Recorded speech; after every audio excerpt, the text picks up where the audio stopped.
അപ്പോൾ ഇന്നത്തെ എപ്പിസോഡിൽ കാണിക്കുന്നത് ഇങ്ങനെ മോഹനൻ ഓരോന്ന് പറഞ്ഞ് മനോരമയോട് ചൂടാവുന്നതാണ് കേട്ടോ. അപ്പോൾ മനോരമ പറയുകയാണ്, നിങ്ങൾക്കറിയോ ഈ വീട്ടിൽ ആരും നമ്മുടെ ലവണയുടെ പ്രശ്നം മനസ്സിലാക്കിയില്ല, ഞാൻ ഒരാൾ മാത്രം മനസ്സിലാക്കിയിട്ടുള്ളൂ എന്ന് പറയാണ്. അപ്പോൾ മോഹനൻ പറയുകയാണ്, എടി 10-30 വർഷമായില്ലേ നീ ഇവിടെ താമസിക്കുന്നു, എൻ്റെ അമ്മയും ഒരു സ്ത്രീയല്ലേ, എന്നിട്ട് എൻ്റെ അമ്മയുടെ പ്രശ്നം നീ ഇതുവരെ മനസ്സിലാക്കിയിട്ടുണ്ടോ? എന്നിട്ടാണ് ഇന്നലെ വന്ന് കയറിയവരുടെ പ്രശ്നം. മനോരമേ, ഞാൻ എപ്പോഴും നിന്റെ പൊട്ടകത്തരത്തിന് തലകുഴിക്ക് സമ്മതിക്കുന്നുണ്ടെങ്കിലും ചില സമയത്ത് എൻ്റെ കൺട്രോൾ പോകുന്നുണ്ട് കേട്ടോ. നിലവിട്ട് ഞാൻ എന്തെങ്കിലും ചെയ്തു പോകുന്നു പറഞ്ഞ് ദേഷ്യപ്പെട്ട മോഹനൻ എണീറ്റ് പോവാണ്. അപ്പം മനോരമ ഇങ്ങനെ പറയാണ്, കൊള്ളാലോ ഇങ്ങേര് വന്ന് ഇയാൾ തല പൊക്കി തുടങ്ങിയോ? ഇങ്ങേര് ഇതും പറയും ഇതിലപ്പുറം പറയും. പക്ഷേ എൻ്റെ യഥാർത്ഥ ലക്ഷ്യമാണെന്ന് ഇങ്ങേരോട് എത്ര പറഞ്ഞാലും മനസ്സിലാവില്ല. എത്രയും പെട്ടെന്ന് ലാവണ്യയുടെ കൂട്ടുപിടിച്ചിട്ട് ആ കിളവിത്തലയുടെ പ്ലാൻ മൊത്തം പൊളിക്കണം, എന്നിട്ട് അശ്വിനെ കൊണ്ട് അവളെ മാരേജ് ചെയ്യിപ്പിക്കണം. എന്നാലേ എനിക്ക് എൻ്റെ ആകാശമൊഴി റൂട്ട് ഓപ്പൺ ആക്കി കിട്ടുള്ളൂ. പിന്നെ ഒരു ബോണസ് പോയിന്റ് കൂടി ഉണ്ട്, ലാവണ്യയുടെ അടുത്ത് കൂടിയിട്ടില്ല ബ്യൂട്ടി ടിപ്സ് എല്ലാം മനസ്സിലാക്കണം, എന്നിട്ട് വേണം എനിക്ക് ഒന്നുകൂടി ഗ്ലാമറസ് ആവാൻ. അടുത്ത സീനിൽ കാണിക്കുന്നത് അശ്വിനെ ലാവണ്യനെയാണ് കേട്ടോ. ലാവണ്യ ഇങ്ങനെ നല്ല മോഡേൺ ഡ്രസ്സൊക്കെ ഇട്ടിട്ട് അശ്വിനോട് ചോദിക്കുകയാണ്, സാർ എങ്ങനെയുണ്ട് ഈ ഡ്രസ്സ്, എനിക്ക് ചേരുന്നുണ്ടോ എന്ന് ചോദിക്കുകയാണ്. അപ്പോൾ നമ്മുടെ അശ്വിൻ പറയാണ്, എനിക്കറിയാം നീ ഇങ്ങനത്തെ ഡ്രസ്സൊക്കെ ഇടുള്ളൂ എന്ന്, പക്ഷേ ഇതൊന്നും ഇവിടെ ചിലവാകത്തില്ല. എനിക്കറിയാം, നീ ഉദ്ദേശിച്ചത് മുത്തശ്ശീനെയല്ലേ? മുത്തശ്ശി പഴയ ചിന്താഗതിക്കാരിയല്ലേ, നമ്മുടെ കാർട്ടൂൺ ബേബീനെ പോലെ. ഞാനൊരു കാര്യം ചെയ്യട്ടെ, കാർട്ടൂൺ ബേബീനെ പോലെ ഞാനും ചുരിദാറൊക്കെ ഇട്ട് മുടിയൊക്കെ എണ്ണ തേച്ച് പിന്നി കെട്ടി പിച്ചിയോ കനകാമ്പരോ ഒക്കെ ചൂടി ചന്ദനക്കുറിയും കുങ്കുമൊക്കെ തൊട്ടിട്ട് എന്താ അങ്ങനെ ഇവിടെ കഴിഞ്ഞാൽ നിന്റെ മുത്തശ്ശിക്ക് ഇഷ്ടമാവും എന്നെ? അല്ല, അവൾ കാർട്ടൂൺ ബേബീന്ന് വിളിച്ച് അവക്കടെ പേര് ഞാൻ മറന്നുപോയി, എന്താ അവക്കടെ ശരിക്കുള്ള പേര്? അപ്പോൾ എന്നിട്ടിങ്ങനെ ഓർക്കണം കേട്ടോ. പെട്ടെന്ന് അശ്വിൻ പറയാണ്, ശ്രുതി കുമാരി ലക്ഷ്മി. അത് തന്നെ, ശ്രുതി കുമാരി ലക്ഷ്മി. അതെന്തെങ്കിലും ആവട്ടെ, ഈ ഡ്രസ്സ് നിന്റെ മുത്തശ്ശിക്ക് ഓക്കെ ആയിരിക്കുമല്ലോ അല്ലേ? അപ്പോൾ അശ്വിൻ പറയാണ്, മുത്തശ്ശിക്ക് ഓക്കെ ആയില്ലെങ്കിലും അതിൻ്റെ പേരിൽ എന്തെങ്കിലും പറഞ്ഞിട്ടുണ്ടെങ്കിൽ നീ അത് കേട്ട് വിഷമിക്കരുത്, അത് പറയാനാണ് ഞാനിവിടെ വെയിറ്റ് ചെയ്തത്. ഞാൻ അതേക്കുറിച്ചൊന്നും ബോധർ ചെയ്യുന്നേ ഇല്ല.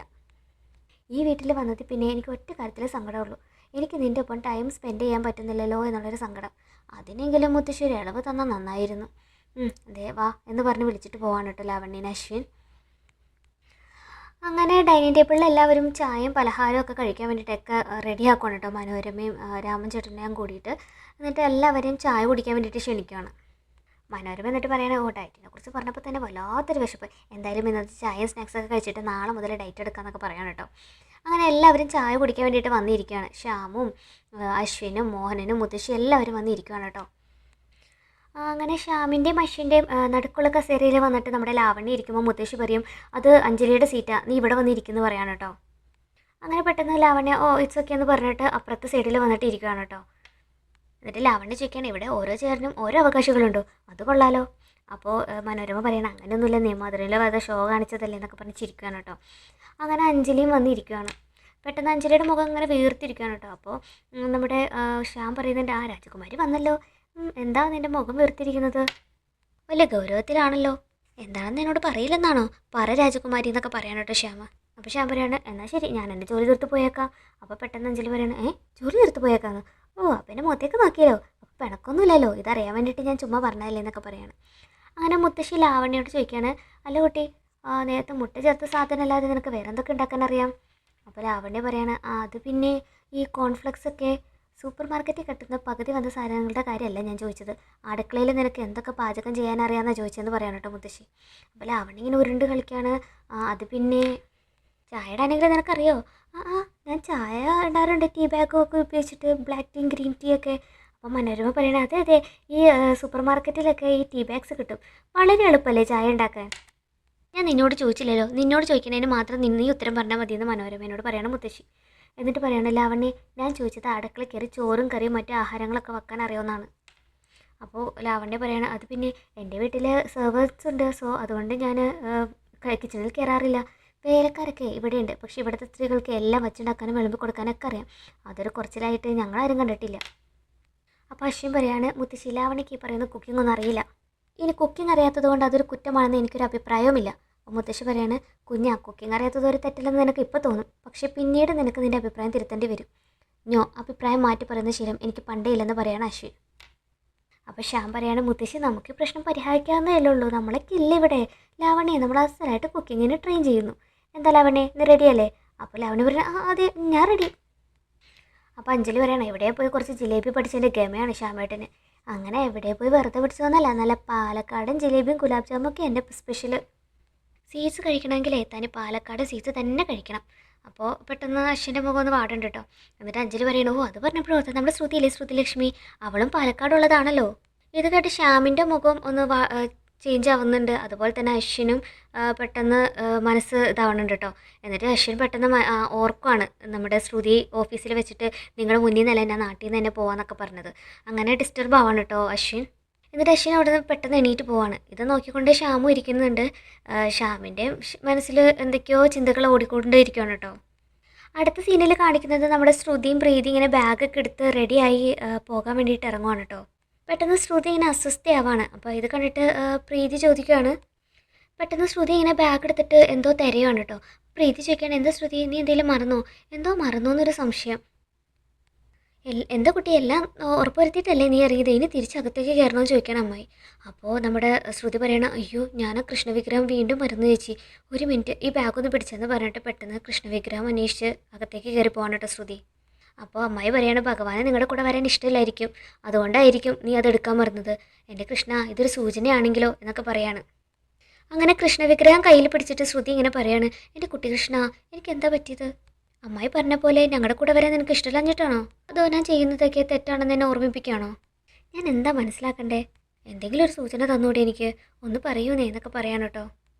പെട്ടെന്ന് വിഗ്രഹം പതിപ്പിച്ചിരുന്ന ആ പട്ട് ഇങ്ങനെ പറന്ന് ശ്രുതിയുടെ മുഖത്തേക്ക് വീഴുവാണ് കേട്ടോ. ശ്രുതി ചോദിക്കുകയാണ്, എന്താ ഇത്, പോകണ്ടെന്നോ അതോ പോകാനോ? എനിക്കൊന്നും മനസ്സിലാകുന്നില്ലല്ലോ കൃഷ്ണാഞ്ച് പറയാണ്. അങ്ങനെ കൃഷ്ണവിഗ്രഹം പട്ടിൽ പൊതിഞ്ഞെടുത്തിട്ട് ശ്രുതി പുറത്തേക്ക് ഇറങ്ങുവാണ് കേട്ടോ. അടുത്ത സീനിൽ കാണിക്കുന്നത് മുത്തശ്ശീനെ ലാവണ്യ വിളിക്കുകയാണ്. എന്നിട്ട് പറയാണ്, അത്താഴത്തിന് എല്ലാവർക്കും ചപ്പാത്തിയും കറിയും വേണം, അത് നീ തന്നെ ഉണ്ടാക്കണം. സോറി, ചപ്പാത്തിയും കറിയും ഞാൻ കിച്ചണിൽ വെച്ചെന്ന് സെർവൻറ്റിനോട് പറഞ്ഞാൽ മതിയോ? സെർവൻറ്റിനോട് പറയാനാണെങ്കിലേ ഇതിപ്പോൾ നിന്നെ വിളിച്ച് പറയേണ്ട കാര്യമൊന്നുമില്ലല്ലോ. ഞാൻ ഉദ്ദേശിച്ചത് രാത്രിയിലെ ഭക്ഷണം നിൻ്റെ തൃക്കൈ കൊണ്ട് തന്നെ ഉണ്ടാക്കണം എന്നാ. എന്താ നിനക്ക് വല്ല ബുദ്ധിമുട്ടുണ്ടോ? മുത്തശ്ശി ചപ്പാത്തിയും കറി എന്നൊക്കെ പറയുമ്പോൾ എന്ത് കറി വേണമെങ്കിലും ആകാം, നിനക്ക് ഇഷ്ടമുള്ള കറികൾ ഉണ്ടാക്കിക്കോ.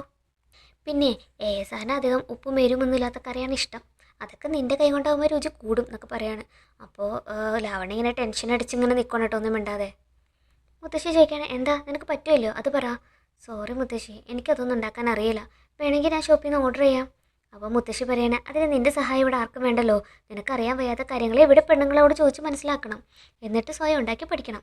അതെ, കുഞ്ഞിനൊപ്പം ജീവിക്കാൻ വേണ്ടിയിട്ട് നീ നടക്കല്ലേ, അവൻ ഇതുവരെയും ഞങ്ങൾ ഇവിടുത്തെ നല്ല ഭക്ഷണം കൊടുത്തിട്ട് ശീലിപ്പിച്ചിട്ടുള്ളത്, നിൻ്റെ കൂടെ ജീവിക്കാൻ തുടങ്ങിയാലും അവനതൊന്നും മുടങ്ങി പോകരുതല്ലോ, അതുകൊണ്ട് ഇവിടെ നിന്ന് എല്ലാ കറിയും വെക്കാനും പാചകം ചെയ്യാനും പഠിച്ചിട്ട് നീ പോയാൽ മതി എന്ന് പറയാണ് മുത്തശ്ശി. ഇത് കേട്ട് ലാവണ്യക്ക് ദേഷ്യം എന്നുണ്ടെങ്കിലും പുറത്ത് പ്രകടിപ്പിക്കാതെ നിൽക്കുവാണ്. അതും പറഞ്ഞ് മുത്തശ്ശി എണീറ്റ് പോവാണ് കേട്ടോ. അപ്പോൾ ലാവണ്യ മനോരമേനോട് പറയാണ്, ദിസ് ഇസ് ടു മച്ച്, ഇവർ പറയുന്നതൊന്നും എനിക്ക് അനുസരിക്കാൻ പറ്റില്ല, ഞാൻ അത് ഇവിടുത്തെ സെർവൻ്റ് ആണോ? അപ്പോൾ അഞ്ജലി പറയാണ്, ലാവണ്യ നീ പരിഭ്രമിക്കണ്ട, ഞങ്ങൾക്കില്ല ഇവിടെ, ഇന്നത്തെ അത്താഴം നീ തനിയെ ഉണ്ടാക്കും, അതും മുത്തശ്ശിക്ക് ഇഷ്ടപ്പെടുന്ന രീതിയിൽ.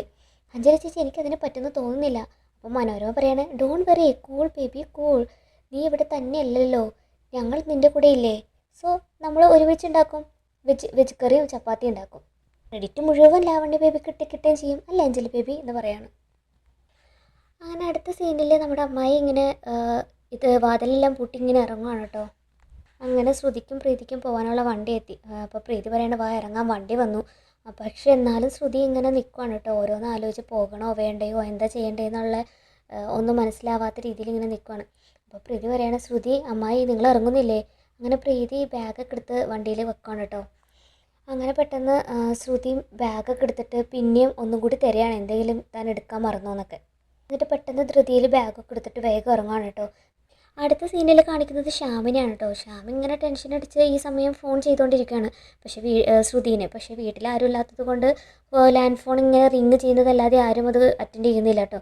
അപ്പോൾ ശ്യാം ഇങ്ങനെ ടെൻഷൻ അടിക്കുകയാണ്, ശ്രുതിനെ എത്രയായി വിളിക്കുന്നു, ഇതുവരെയായിട്ടും കോള് കിട്ടുന്നില്ലല്ലോ, അവർക്ക് ഇനി എന്തെങ്കിലും സംഭവിച്ചു കാണോ, എന്തായാലും നേരിട്ടൊന്ന് അവിടെ ചെന്ന് അന്വേഷിക്കുക തന്നെ ചെയ്യാം. അങ്ങനെ മനസ്സിൽ വിചാരിച്ചിരിക്കാതെ അഞ്ജലി അങ്ങോട്ടേക്ക് വരുവാണ്. അല്ല ചേട്ടൻ ഇതുവരെ റെഡി ആയില്ലേ? ഞാൻ റെഡി ആവാൻ തുടങ്ങുന്നത്, നീ എന്താ ചോദിച്ചേ? അത് ശരി, ഇന്നലെ പറഞ്ഞതൊക്കെ നിങ്ങൾ മറന്നുപോയോ? ഇന്നലെ ഞാൻ എന്താ പറഞ്ഞേ? ഓ ഇങ്ങനെ ഒരു മറവി, എൻ്റെ ശ്യാമേട്ടാ, ഇന്ന് എനിക്ക് മഹാദേവ ക്ഷേത്രത്തിൽ പോകണമെന്ന് ഞാൻ പറഞ്ഞത് ഓർമ്മയില്ലേ? ചേട്ടൻ എന്നെ കൊണ്ടുവിടാമെന്ന് വാക്ക് തന്നതല്ലേ? അപ്പോൾ ശ്യാം പറയണം, അയ്യോ സോറി മോളെ, സത്യമായിട്ട് ഞാനത് മറന്നതല്ല, പക്ഷെ അതിലും വലിയൊരു അത്യാവശ്യ കാര്യം എനിക്കിപ്പോൾ ഉണ്ടായി, ഞാൻ അവിടെ എത്തിയില്ലെങ്കിലേ വലിയ കുഴപ്പമെന്ന് പറയാണ്. അപ്പോൾ അഞ്ജലി ഇങ്ങനെ ശങ്കിച്ചിങ്ങനെ നോക്കുകയാണ്, ഒരാളെ അത്യാവശ്യമായിട്ട് സ്റ്റേഷനിലാക്കാനുണ്ട്, അത് മാത്രമല്ല മറ്റൊരാളുടെ ജാമ്യക്കാരും എനിക്ക് സംസാരിക്കാനുണ്ട്, ഇത് രണ്ടും ഒട്ടന്നെ വേണം, അത് മാറ്റി വെച്ചാൽ പിന്നെ പാവം പിടിച്ച് 2 മനുഷ്യന്മാരുടെ ജീവൻ ഞാൻ കാരണം കുഴപ്പത്തിലോ, നീ ഇന്നത്തേക്ക് എങ്ങനെയെങ്കിലും ഒന്ന് അഡ്ജസ്റ്റ് ചെയ്യുന്നൊക്കെ പറയാൻ കേട്ടോ. അപ്പോൾ അഞ്ജലി ഇങ്ങനെ വിഷമിച്ച് ഇങ്ങനെ ശ്യാമിനെ തന്നെ നോക്കുവാണ്.